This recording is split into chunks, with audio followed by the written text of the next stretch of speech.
한국 축구 국가대표팀이 사우디와의 경기에서 1대0 승리를 거두었습니다. 이 경기 한판으로 클리스만은 재택근무를 더 연장하게 되었고 만치니는 입장이 난처하게 되었습니다. 결국 최종 승자는 손흥민과 태극전사들입니다. 어려운 상황에서도 날아다녔던 손흥민과 김민재, 황희찬, 이재성 등 모든 선수들에게는 박수를 보냅니다. 그러나 단 한 경기로 많은 변화가 생겼고 다시 손흥민의 능력이 화제가 되고 있습니다. 손흥민의 활약에서 손흥민 원톱 논쟁이 다시 정리되고 있습니다. A매치데이의 국가 간 친선 경기가 상당한 의미가 있고 후폭풍이 만만치 않다는 것이 확인된 경기입니다. 해외에서 이 경기를 뜨겁게 지켜본 이유는 만치니와 클리스만의 대결이라는 측면 때문입니다. 특히 만치니가 연봉 400억 원이 넘는 엄청난 금액을 받는 세계 1위 연봉 감독이기 때문입니다. 현재 한국의 승리는 해외 축구 매체의 만치니의 충격적인 패배로 대대적으로 보도되었습니다. 제목부터 내용까지 만치니에게는 구구절절 치욕적인 지적이 쏟아지고 있습니다. 토트넘의 핫스타가 만치니의 사우디를 이겼다. 사우디는 빨리 방향을 바꾸어야 한다. 또 다른 패배자 만치니. 이탈리아 축구 매체도 만치니의 사우디는 작동하지 않았다며 패배 소식을 전했습니다. 로베르토 만치니의 2연패라는 치욕적인 제목으로 한국에게 최종 점수를 훨씬 넘어서는 패배를 당했다고 전했습니다.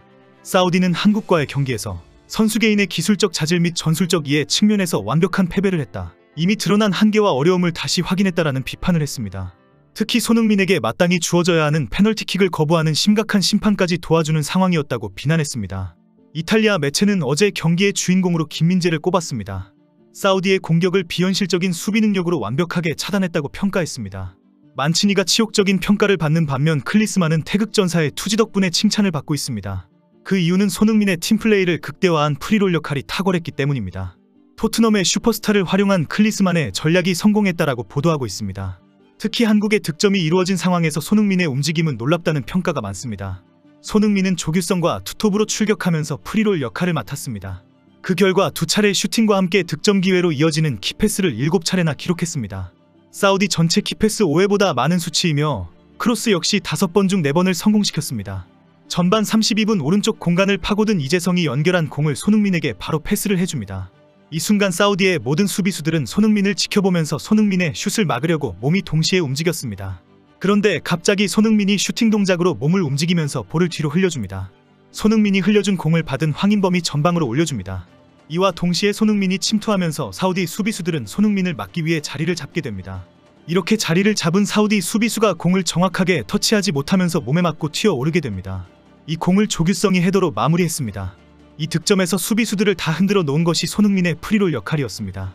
이후에도 손흥민은 이렇게 공을 뒤로 흘려보내면서 수비수들을 계속 흔들어 놓았습니다. 공을 흘릴 때에는 슛 동작과 전방 침투까지 하면서 여러 명의 수비수들을 힘들게 했습니다. 실제 손흥민은 최전방부터 양쪽 측면까지 활발하게 움직이며 사우디 수비진에 큰 혼란을 일으켰습니다. 전담 마크맨이 붙었으나 이리저리 오가는 손흥민의 프리롤에 만치니 감독은 수비 전략을 여러 차례 수정해야 했습니다. 손흥민은 무리한 드리블 돌파를 주력으로 하는 것보다 공간을 치고 들어가는 움직임으로 체력 소모도 효율적으로 했습니다. 그러다가 순간적으로 치고 들어가면서 상대 수비진을 흔들어 버렸습니다. 황희찬과 이재성, 김민재도 돋보이는 역할을 펼쳐 보였습니다. 김민재는 상대 역습 과정에서 공의 흐름을 완벽히 차단했고 특유의 전방 침투까지 했습니다. 김민재가 전방으로 갑자기 달려올 때에는 상대 수비진들이 우왕좌왕하는 장면도 눈에 띄었습니다. 김민재는 공격 지원 나간 뒤에는 바로 수비 진영으로 다시 돌아와서 종횡무진의 모습을 보여주었습니다. 김민재가 완벽하게 상대 패스 길목을 미리 차단하면서 힘들게 달려온 상대 공격수들을 힘들게 했습니다. 경기 막판 한국 선수들의 체력이 바닥나서 위험한 장면이 연출되었습니다. 이때 몸을 던지는 적극적인 수비로 사우디의 막판 맹공을 막아내는 데에 앞장섰습니다. 미드필더 이재성도 가장 빛난 선수 중 한 명입니다. 이재성은 오른쪽 미드필더로 선발 출전해 78분 동안 2선과 3선, 측면과 중앙을 활발히 오가며 팀 공격에 활력을 심어주었습니다. 전방 32분 황인범에게 패스를 찔러준 것도 이재성이고 정확한 패스 연결로 손흥민이 슛을 쏠 수 있도록 했습니다. 홍현석을 대신해 선발로 나온 황희찬도 활발한 움직임으로 결정적인 장면을 여러 차례 만들었습니다.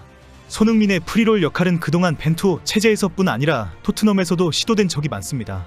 토트넘의 포스텍 감독도 부임 이후 손흥민을 후방으로 내려오지 않고 자유로운 공격수로 활용해왔습니다. 본머스전에서도 메디슨이 주로 후방으로 처지는 상황에서도 가능하면 전방에 머무르도록 지시했습니다. 그 결과 자유로워진 손흥민이 더 활발하게 키패스를 날렸고 토트넘에 더 많은 기회가 창출되었습니다. 본머스전 이후 손흥민은 프리롤이 제격이다라는 평가가 나왔습니다. 프리롤은 포지션에 얽매이지 않으면서 기습적으로 수비 뒷 공간을 파고들거나 감각적인 턴과 공격적인 드리블을 해야 합니다. 결국 상대 수비수들은 프리롤 선수의 움직임을 포지션에 맞추어 대응할 수가 없게 됩니다. 예측이 불가능해서 더 예리하고 위협적입니다. 그래서 프리롤은 감독과 선수들에게 신뢰를 줄 수 있을 정도의 실력이 있어야 가능합니다. 대표적인 선수가 메시와 네이마르를 꼽는 이유입니다. 최근 토트넘의 포스텍 감독도 손흥민의 프리롤 역할에 대해 절대적인 신뢰를 밝힌 바 있습니다.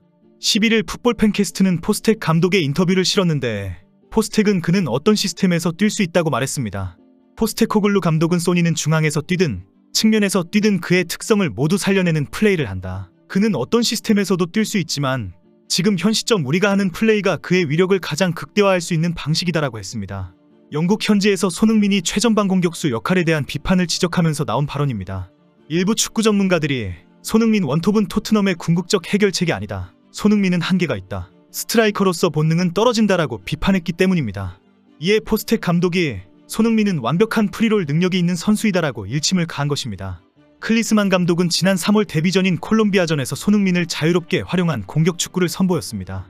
경기에서 2대2 무승부를 거두었지만 손흥민의 포지션에 얽매이지 않는 프리롤이 큰 화제가 되었습니다. 수비 부담은 줄이고 공격적인 역할을 극대화한다는 프리롤의 정석을 보여주었다는 평가가 있었습니다. 클리스만 부임 이후 데뷔전 성과에 대해 당시 축구 전문가들은 손흥민 활용법이라는 큰 소득이 있는 경기였다고 박수를 보냈습니다. 자신들이 가장 자기들이 좋아하는 움직임을 많이 할 수 있었다. 더 좋은 경기를 하고 더 공격적인 축구를 할 수 있을 것 같다.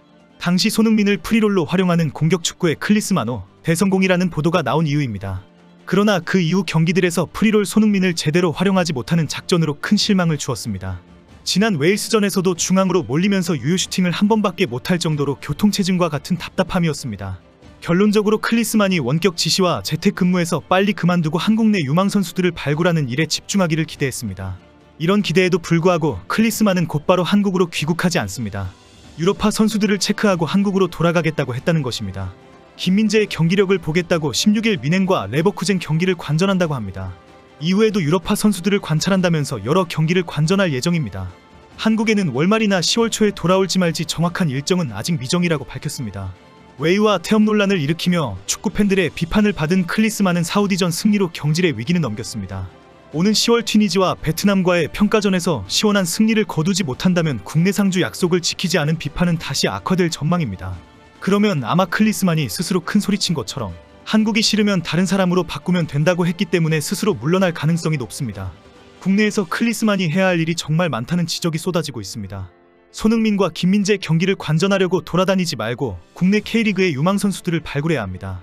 지질이 말도 안 듣는 클리스만은 누가 통제하는지 이해가 안 되는 상황입니다. 차두리가 성질 한번 내면 말을 들을까요?